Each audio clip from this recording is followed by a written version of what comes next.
This video is sponsored by Crimson Manifesto and Knuckles OX. Hey there. Yes, before we begin, I'm going to point out the usual thing I do of showing you the unsubscribed versus subscribed viewers and asking you to do so because it's a great way to help the channel along with just subscribing, commenting, and sharing the videos. But the real reason I'm stopping you here now is because I want to ask how you guys want me to continue the story of what if the human Z-Fighters became Saiyans. This part technically marks the 8th mainline installment of the story, and I always plan for this part to cover the TOP because that's where the core of Dragon Ball Super the anime left off, and when I was writing the story, that's kind of where we were just getting to.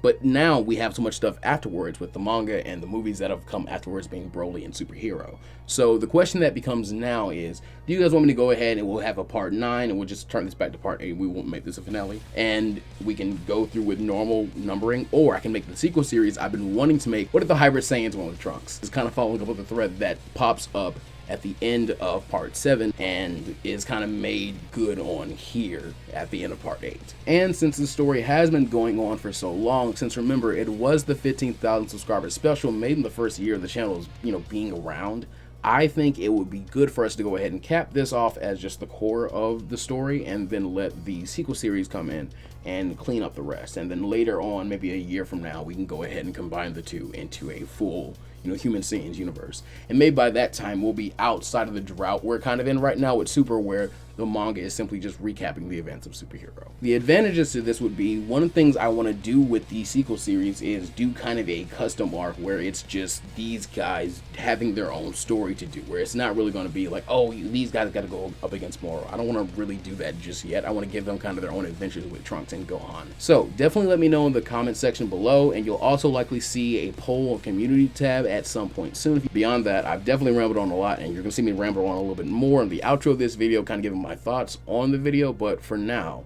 please enjoy this long-awaited show. We resume on Beerus's planet as Supreme Kai and Goku return from their visit with Lord Zeno. Having expected them, Whis and Beerus are there to greet the duo, though when they lay eyes on the Kai and Saiyan, they are shocked to see the disparity in their expressions. While Goku's eyes are alight with excitement and a broad grin is plastered across his face, Shin looks like a man being led to the gallows, and as Whis tentatively asks what happened, the pair answer in unison, saying something great and terrible has happened respectively. Still in tandem, Goku and Shin then explain that the Omni King has greenlit Goku's idea for a multiversal tournament, though here, Shin continues alone, adding that unlike other tournaments, the price to defeat is universal erasure. Beerus and Whis are both flabbergasted by this news, though to their surprise, so is Goku, who gasped that he didn't hear that part of the deal, admitting that he kinda spaced out after Zenny said he could fight the strongest guys from other universes. At this, all eyes fall on the Saiyan, with an apoplectic Beerus informing him that the only reason he is not being destroyed right now is because his strength will be needed in the tournament, while Shin hurries to catch Goku up on the rest of the rules, correctly surmising that he missed those too. When he is done, Beerus has thankfully had a bit of time to calm down, though he still gives Goku a piercing glare, as he informs the mortal that since he got them into this mess, it'll be up to him to recruit other fighters, with Goku gulping that he's on it, placing 2 fingers on his forehead and zipping back to Earth as fast as he can.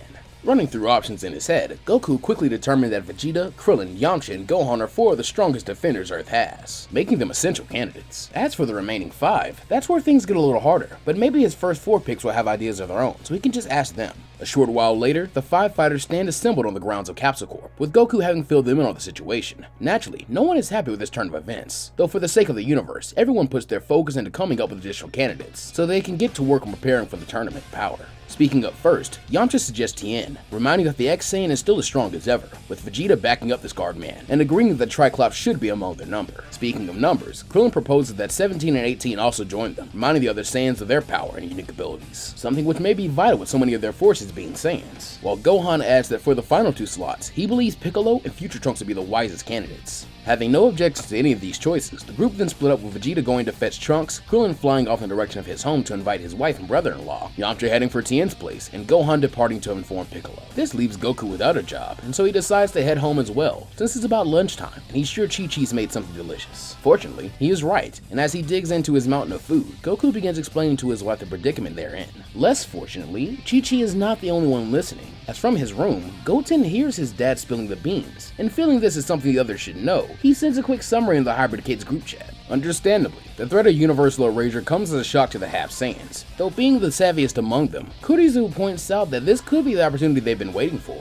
From her experience, their dads will need sparring partners to prepare for such a big tourney, so if they play their cards right, they can make a deal to help them train in exchange for being allowed to go on the mission to Namek Future Trunks was talking about. Calling the ginger girl a genius, the hybrids then confront their respective fathers, accusing them of trying to hide the tournament from them, and using the leverage this creates to propose their desired bargains. To their surprise, the kids do not have to push hard for this, as the Saiyan and ex-Saiyan fathers all agree that having their hybrid progeny to train against would maximize their chances of growing strong enough to win the tournament, and so agree, provided they all survive, thus lighting an even hotter fire under the kids. As a result, the next few days are spent in grueling training with Buri and Kurizu doing tag team sparring against their dads, while Goten and Marin work alongside Goku, Gohan, Krillin, 17, 18, and Piccolo. Even Kid Trunks fervently gets in on the action, training for Vegeta and his future self, who had fortuitously decided to stay in the present a little while longer with Mai, so that he could train with powerful partners now that his timeline was safe enough for such a risk. The night before they are set to depart, a small strategic gathering is held, much less festively than most gatherings at Capsule, and in this time, Master Roshi, after being consulted by his students, once again makes a decision, hereby passing on the title of Turtle Hermit to Krillin, and announcing his intentions to end his solitude and go adventuring once again, having bestowed all he has to teach, and trusting that his students will carry on and evolve the Turtle Way even if his initial response to some of their shortcuts to power wasn't all too welcoming. He can now plainly say he's grateful they fought to make sure his retirement was peaceful, and so he departs. And as he goes, just as he hoped, his Saiyan students' rivalry is relit for a moment, as the trio end up deciding to sneak off to make sure Krillin has earned the title. Thus, it is that Dende and Popo end up accommodating a last-minute hardcore training session in the time chamber, and subsequently end up repairing and replacing gis with new colors and symbols to reflect everyone's journeys. Eventually, however, the day of fate arrives, and so 10 fighters of Universe 7 depart for the world of Void, as their loved ones wish them luck and pray for victory more than they have prayed for anything in their entire lives. Arriving at the arena, the Z fighters survey their rivals curiously, recognizing half of the Universe 6 team from the tournament with Champa, though they are not the only ones there, as 80 fighters of all shapes and sizes now stand at attention, as the Grand Priest declares that now that they are all here, the Tournament of Power can officially begin. Due to there being no future Zeno, there is no need for an exhibition match, meaning the main event kicks off immediately. And in the most fitting manner, the first fight of the tournament is between Yamcha and the kicking fiend Basil, along with his brothers Bergamo and Lavender. Unluckily for the trio de Danger, even together they are no match for the scarred Saiyan, with him not even needing to use a godly form in order to dispatch the dogs, and yet doing so anyway, as his desire to set the tone the coolest way possible was still ingrained in him, no matter how much he matured as a man and a warrior. And so, even as Bergamo gigantifies and his brothers kick and sling poison at him, Yamcha sends them flying with a godly Wolfang fist. Meanwhile, the other Saiyans have also predictably haired off in search of their own fights, leaving Gohan, Trunks, Piccolo, Tien, and the androids to stand their ground in the starting area. Normally, this would be alright, with strength and numbers working in their favor, though thanks to word getting around that the 7th is to blame for the potential destruction of all their universes, the other teams have all seemingly decided to eliminate them first as punishment. Recognizing this, Gohan, his team captain, urges them all to scatter, with the rest of his teammates splitting up, though not before they all share a promise to back each other up if things get dicey. To this end, Gohan, Piccolo, and Trunks all head off in roughly the same direction, with it being fortunate that they do, as soon they find themselves ambushed by a pair of Universe 6 fighters who were not in the last tournament, Salnel and Polina, the Namekian warriors. Using their skillful teamwork, the two Super Namekians box Gohan and Piccolo in, though when Trunks attempts to save them, he's confronted by a duo of his own, Botomo riding atop Magetta. Knowing this latter pair's weakness, Gohan tells his fellow half-Saiyan to insult the Metal Man, though when Trunks tries, he finds that Botomo has blocked Magetta's ears, making him impervious to his fatal flaw, and allowing him to charge at full steam towards the purple-haired man. Thankfully, being a quick-witted young man, Trunks is able to come up with a backup, firing a Masenko at the ground right in front of Magetta, which at his current speeds the Metal Man cannot dodge, resulting in him tripping on the newly created pothole and accidentally bucking his rider, sending him soaring over the edge and out of bounds. However, the gelatinous bear is not alone long, as channeling his father, Trunks mocks that Magetta really is a screw-up for eliminating his own teammate, and the Metal Man bursts into tears and runs off the edge as well, allowing Trunks to even the odds. Meanwhile, the newly mentored Master Krillin is making eliminations of his own left, right, and center, having been targeted by the tricky fighters Universe 4. Unfortunately for them, no one on Team Universe 7 is better equipped to handle them than the former sneaky charlatan of the Aurum Temple, with him using all his wiles to wipe them out in the truest homage to the Turtle Hermit way he could imagine, resulting in them being the first universe eliminated completely from the tournament. However, this comes at a heavy cost to Krillin's stamina, with him soon finding himself rather drained. And though his Saiyan instincts urge him to press on and adapt, his human pragmatism wins out, with him retreating to join his allies, as he knows that all he'll accomplish by rushing in alone is to get himself eliminated. In contrast, Vegeta has very much dedicated himself to the pursuit of individual glory, having picked off all but one member of Team Universe 10, that being Obni. However, for reasons unknown, Vegeta cannot seem to land a single blow on the veiny green fighter, with all his attacks missing by wide margins, which allows Omni to in turn pummel him. Thankfully, help comes in the form of Tien, who, recognizing his rival's plight, tells him to stop aiming for the prismatic afterimages and focus on the main body. Testily, Vegeta asks what exactly the Triclops means, as he can't see any afterimages. Though oddly enough, it is Omni who answers, complimenting Tien's sight, as he's never met an opponent who can see his shades. He then respectfully confirms that the Earthling is correct, saying that his ki control is so acute he can throw off another fighter's perception of where he is. And seeing this for the danger it really is, Tien instructs Vegeta to let him handle this fight. Though it galls him, Vegeta respects Tien enough as a warrior and a rival to grant him this request, stepping back and allowing the human to take his place in front of Omni. The pair of martial artists then engage in a flurry of blows, and as they do and it's made clear that they are seemingly equals, something funny happens.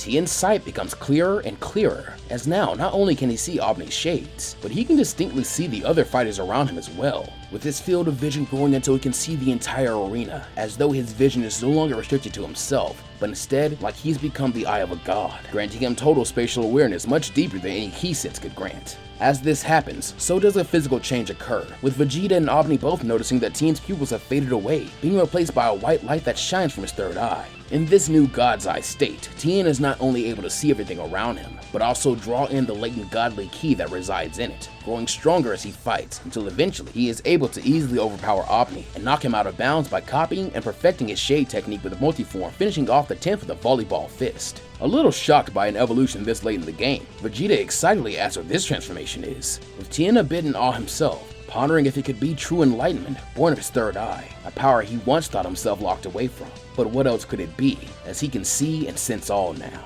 He then turns to Vegeta, though at this point, the gesture is more symbolic than necessary, informing the Saiyan that he also sees something in him, the same destructive power as Lord Beerus and the other gods, and one other among their opponents. Though unfortunately, it is still too underdeveloped to be of any use in this tournament. Then, without another word, he departs, heading in the direction of his next challenge, and eager to continue testing this strange power he's reclaimed. Back with Gohan, Trunks, and Piccolo, they have now all gone back-to-back fighting off Saiyans and Pilina, though now that the trio are together, they think they might just be able to turn the tide. Briefly conferring, the three tactical warriors quickly come up with a strategy. Then on Piccolo's command, begin their new combo move, which they dub the Lineage of the Demon School Rush. Starting off the combo is Piccolo, as with a roar, he launches an explosive demon wave at the other two Namekians, stunning them and leaving the door open for Gohan to rush in and knock them both high into the air, where they are in perfect position for Trunks to finish them off with a burning attack, blasting them both out of the ring. Touching down, the trio then all congratulate each other on pulling off the move flawlessly, though now is hardly the time to rest on their laurels, as there are still many more threats yet to come. Never once to be outdone, the Turtle School trio of Goku, Yamcha, and Krillin are currently engaged in a team attack of their own against the monster Prompt hailing from Universe 2. Previously, Goku had been fighting him alone, but to his surprise, his ability to deflect ki had proven quite a hurdle for the impatient Saiyan. Thankfully, when Yamcha and Krillin add their Kamehamehas to Goku, the resultant beam sends the brutish behemoth bursting backwards, his bulky body battering several other combatants off the edge with him. The force of this attack is even enough to draw the attention of the otherwise uncaring Jiren, with him rising from his meditation to see who unleashed such power. With a hint of cocky swagger, Yamcha steps out from the trio, laughing that it was all him naturally. Though missing the joke entirely, Jiren instead deems Yamcha the largest threat, and so fires a punch at the Scarface Saiyan, with the air pressure alone being enough to send the trio flying off in different directions. With the no flying rule in place, Yamcha lands hard, coming to a stop at the feet of Hit, who bluntly tells him that it looks like he's gotten himself into a real mess this time. Gulping with a vivid memory of this man's performance in the Terminal Destroyers, he says that Hit wouldn't kick a man when he's down, would he? But with a dangerous smile, the assassin replies that on the contrary, the former desert bandit is about to be very useful to him, since while Jiren is focused on Yamcha, he's gonna take the Grey out, and from their bout in the Terminal Destroyers, he knows how good the man should be at this task. A few moments later, the unlikely duo of Yamcha and Hit spring into action, with Yamcha playing the fool as a means to draw Jiren's attention, while Hit begins time-skipping his way around the ring, stealthily building up stored time as he sneaks up behind Jiren. Then, when he's in position, he springs his trap, the Time Prison. Suddenly, Jiren finds himself caught in an orb of frozen time, as with a yell, Hit orders Yamcha to help him out. Deftly, the bandit leaps to his ally's side. Then as one, they begin pushing their quarry towards the edge of the ring. Naturally, Jiren fights back, and with his overwhelming power, Yamcha is quickly forced into his highest form, that being Super Saiyan Blue. However, even this isn't enough, with it looking like Jiren is going to break free and take them both out. Snarling like the wolf for whom he had named his signature attack, Yamcha marshals all his strength for one last godly wolf-fang fist, and as he does, he feels a new wellspring of power burst within him. A moment of his own evolution, as he breaks his limits and taps into the power of that black saw in him that caused the falling Kai to steal his body. Literally, as unbeknownst to any of the Omni King's attendants, the rice cooker holding Zamasu rattles a bit as some of his ki escapes, being absorbed back into its originator. As a result, when Yamcha flares his aura, it is not the same aqua as his hair, but instead the malefic purple of Super Saiyan Rose, so that when he forms the wolf's bite of the attack, it is with the power of a transformation Yamcha dubbed Super Saiyan Blase. From his prison, Jiren's eyes widen as he sees this, recognizing that while the Saiyan may not be able to kill him with that attack, he is obviously strong enough to knock him from the ring. Being unaccustomed to such vulnerability, Jiren examines his options, quickly finding there is only one which will allow him to survive the attack, and that is to take out Hit the weaker fighter and free himself from this time prison before Yamcha's Wolf Fang fist hits. Springing into action, the Gray fires off a blast, and as luck would have it, this manages to blow the purple alien out of bounds, allowing Jiren to nearly catch Yamcha's fist and save himself. Meanwhile, Yamcha is devastated, dropping to his knees and panting. He put everything into that hit, and it missed. Bending down, Jiren lays a hand on the Saiyan's shoulder, almost in a comforting manner, as in his rumbling baritone, he informs Yamcha that he has won his respect as a fighter, and so even when the 7th is gone, Yamcha shall live on in his memories. He then gently shoves the scar-faced bandit forward, and as he tumbles into the void below the ring, he puts his faith in his friends to finish what he started. Speaking of eliminations, Piccolo has also just been knocked off the battlefield by a fused fighter made up of the last remnants of Team Universe 3, going by the name of Aniraza. Now, the amalgamated androids' eyes are set squarely on Gohan and Trunks, though fortunately, they will not have to face this monster on their own, as with matching grins, androids 17 and 18 leap into view, asking if the boys will like a hand. For a very fleeting moment, Trunks' instincts scream at him to refuse, as the idea of himself and a version of Gohan fighting alongside their tormentors from his timeline is too surreal to accept. However, as he takes a breath, the lavender-haired hybrid reminds himself that these androids are not his androids, any more than this Gohan is his Gohan. All 3 of those fighters are dead. He shall be too unless his team wins this tournament. Taking a fighting stance, Trunks prepares to rush in. Though laying a hand on his shoulder, Gohan asks Trunks if he wants to form Gohanks to combat this fellow fused fighter. But with a shake of his head, Trunks replies that he can't keep relying on fusion like they did in the fight with Black, and the reason he stayed in the past was to get strong enough to protect his timeline on his own. So even if his friend doesn't understand, he needs to fight Aniraza as he is. On the contrary, Gohan replies that he completely understands, backing Trunks up and readying himself to fight as well. Together, the 4 Universe 7 fighters prove themselves a capable strike force, driving Aniraza into a defensive position thanks to the 2 hybrids entering the false Super Saiyan Blue state they attained as Gohanks. However, even with this boost, they are not able to eliminate the Amalgam, who ferociously manages to cling on no matter what they throw at him. Seeing that this is just the kind of dire situation he wanted to prepare himself for, Trunks tells his compatriots to fall back, as he knows what he has to do. And though the others are hesitant to leave him, the lavender-haired man flashes a confident smirk worthy of his father as he tells them to trust him. After all, taking out androids is his specialty. Then, when his allies are out of the way and Aniraza bears down on him, he launches a heat dome attack, finally attaining a true blue form as he pours everything he has into the attack. Against such might, Aniraza and subsequently Universe 3 are eliminated, though this comes at a cost, as the force of Trunks' attack also destroys the ring beneath the young man, sending him tumbling into the void right after his opponent. Meanwhile, in another part of the ring, another fusion is engaged in battle, that being Kefla. As after hearing about the so-called fake Saiyans from Vados, she is eager to try her hands at fighting one, cornering Tien as he seeks out his next opponent. The loudmouthed Amalgam begins to taunt the man, jeering that of course she ran into him, since not only is he a faker like his 2 friends, but he couldn't even stick with it, wimping out and going back to being a weak earthling. However, before the Triclops can give any type of response, another voice speaks for him, that of Vegeta, as he delivers a painful-looking dropkick to the back of Kefla's head, declaring that Ten Shinhan is just as much of a Saiyan as he is, and far more of one than her. He then tells his rival to keep going, declaring that this makes them even for Omni, and with a nod, Tien departs, leaving Vegeta and Kefla alone. Standing back up, Kefla watches in awe as the Universe 7 Saiyan transforms into a Super Saiyan Blue, gushing that he's gotta teach her how to do that. Though with a scowl, Vegeta scornfully replies that she's not worthy of the form, unlike young Kappa. Scowling now too, Kefla asks why the hell not, to which the prince responds that she's brash, loud-mouthed, and such an arrogant fool that she thinks she can look down on others because of their species. In short, she's just like he used to be, and for that, she disgusts him. He then begins blatantly charging up a Super Galley gun, and though Kefla attempts to rebut this point and attack, it honestly means less than nothing to a Vegeta who's long since gotten over himself, and had also been pushing himself to not only be the strongest Saiyan, but best version of himself he could be. So as he blows her away, it eliminates Team Universe 6. By now, there are only 2 universes left, the 7th and the 11th, with the 7th having the clear advantage with 7 fighters to the 11th's 3. Unfortunately, as our heroes soon learn, things can quickly change, as with his superhuman speed, Dispo is able to eliminate Android 18, while Topo's might prove superior to Gohan's as he goes down too. Thankfully, 17 is able to eliminate Dispo before he can do any further damage, by trapping the rabbit in one of his barriers and using his speed against him as he repeatedly collides with the orbit's interior. Though even this comes at the cost of a double elimination, as 17 has to ride the barrier off the edge to ensure Dispo cannot escape, and so it is that when the endgame begins, it is 4 against 2 for the fate of their realities. First up to fight for the 11th is Topo, and sensing this bulky alien's power, Goku requests the opportunity to take first crack, with his teammates accepting, knowing all too well the burning passion of a Saiyan warrior's pride.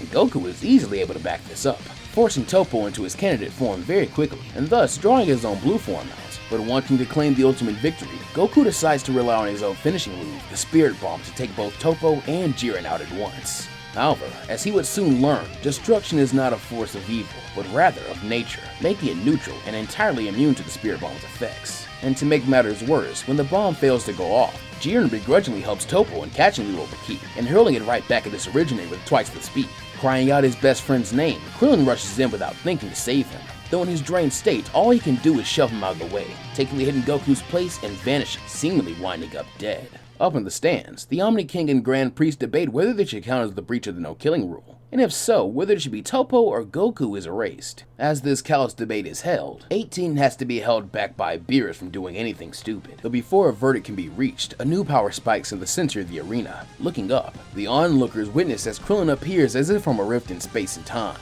his beard now carrying a silvery sheen, while his eyes are the color of liquid mercury. Relieved, Goku and Tien smile that they're glad their friend's okay, though in this moment, Krillin does not look at either of them, instead vanishing only to appear directly in front of Topo. Worriedly, the destroyer candidate brings up his arms to block, but Krillin is faster, his body moving before his mind can, and this is what allows him to intercept the maneuver, stopping it in his tracks with one arm, while with the other, he takes a hold of Topo's mustache and begins to swing him around in a dragon throw, finally sending him spiraling off the edge as he turns a sickly shade of green, while the other fighters are forced to grip into the battlefield to avoid being dragged into the hurricane that's created. Still completely silent, Krillin next turns those silver eyes on Jiren, though before he can make a move to confront the Gray, his power at last gives out, and he drops back to his base form. However, even if Krillin is now unable to fight, Jiren has sensed what might very well be the threat he noticed earlier, and so does not hesitate to take it out while he's down. Knowing that the monk is likely their best shot at beating Jiren, Vegeta and Tien both lunge at the Pride Trooper. While staying back, Goku begins giving Krillin what's left of his energy. Confused, Krillin asks what's happening, though with a chuckle, the pure Saiyan answers that once again, he's proven himself to be the most reliable guy Goku knows, having surpassed him once again just when they needed it. Thus, this energy is insurance to make sure Goku gets the chance to get even stronger than Krillin is now.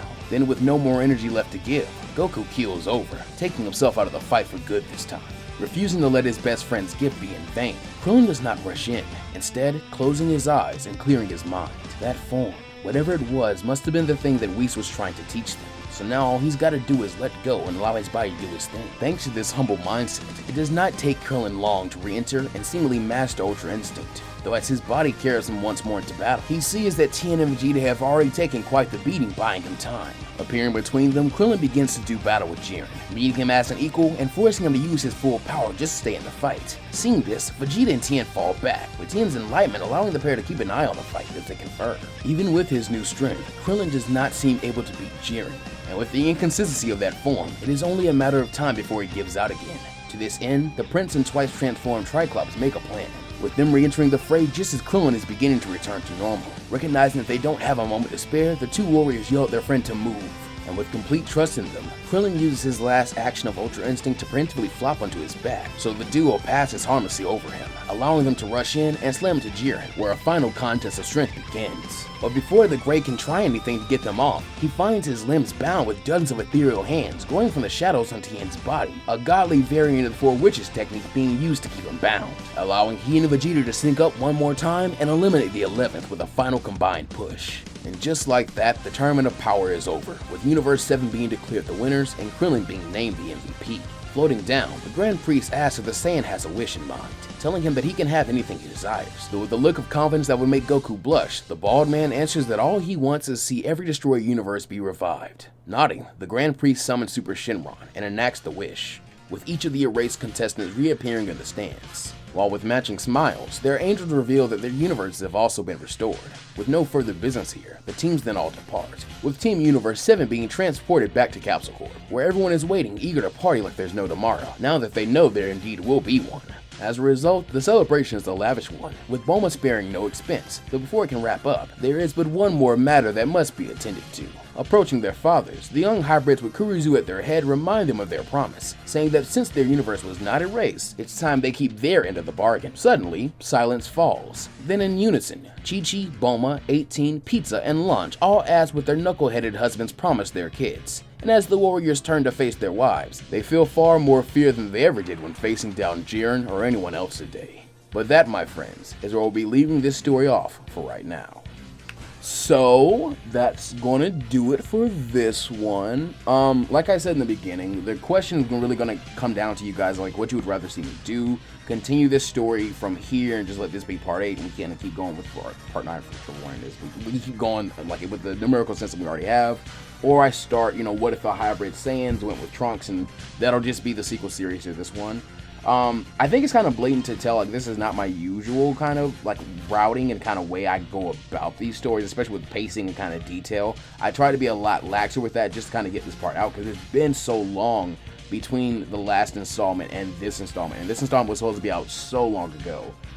But certain things I kind of wanted to realize and kind of see what were going to happen in the canon to see how I wanted to change them here. And there's still things to play around with. I think something else I realized kind of with this part was that the turn of power, the further we get out from it, the less I like it, just like as an arc.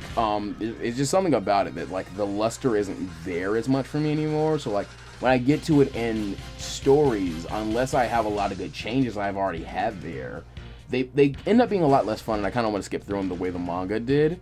And that's kind of what happened here, where, we had a lot of Super Saiyan Blues to throw at the tournament, and that's kind of what this would have boiled down to, which is why it feels so different from what you got in canon, and why they kind of feel like there's some things that are ham-fisted there, like, oh, everybody's getting a new form, and it seems like everyone's, kind of getting something to shine. I don't know, that might end up, kind of aging well or not aging well, I don't know. My kind of take on that was, for the core of the story, this kind of has to act like a good enough place to leave everyone off on. So, like, that's part of the reason why the whole Turtle Hermit Krillin thing kind of gets accelerated to this part, when it probably would have been left to around, like, I don't know, maybe the Moro arc, when that's Roshi's last fight, is going up against Moro, and then he kind of hands off the mantle. I don't know, I might have thought of something like that. And then, like, UI and what happens with Goku here, like, Goku and Vegeta really don't do much here. Vegeta gets a mention of eliminating a whole universe to himself, but Goku doesn't get that. But I mean, Goku got, his really good one-on-one with Fuse Zamasu last time, so I guess that's alright. I'm rambling here, so I should go ahead and get done with this. As always, please let me know what you guys thought of the part. General thoughts, how did I do, what would you have done differently? Definitely hit me back on what you guys want me to do with that numbering system, like if we're going to go with, part 9, and, if this is finale or not.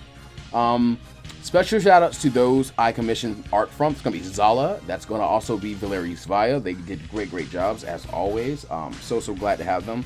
Also, special shout outs to our patrons and channel members. Literally just anybody who supports the channel mainly through direct support. And remember, you can join these guys' ranks and gain early access to content and a lot of other cool perks. Dominique, Pizza 15X, Aaron Winters, Normandy 1998, Xiao Pai, Coder SV3, Ronan Charizard, Daniel Smith, Drax, Dylan Wolfdog 31, Infernate Beast 326, J-Ray, Johnny, Narku, Omar Cousin, Snow/Memes and more, Stephen Norton, Terran, The Shadows, Vegeta What Ifs, and Elemancer, B, Blood Down, Lyman Rogers, Omar Muhammad, Aiko, Tay, Inebriated, John Sullivan, Trent Rouse, Dark Shadows, Pokemon Trainer Cam, River Joy, Elijah Edwards, Mr. Hamtastic, Jesus is King, Half an Onion, Angel Gonzalez, David Spalding, Lil T 910, Flyer B, Joseph Lau, Blaze 9526, Trainer Rad 164, Luca Reynolds, Baron Stormblade, Panda Walk 301, Ono, Chris Macareno, Lily, Simroth, Red Violet, DeAndre, Gerald Smith, Luxu, John Self, Jacob Whitaker, Massive Oak Wood Tree, Demon Set,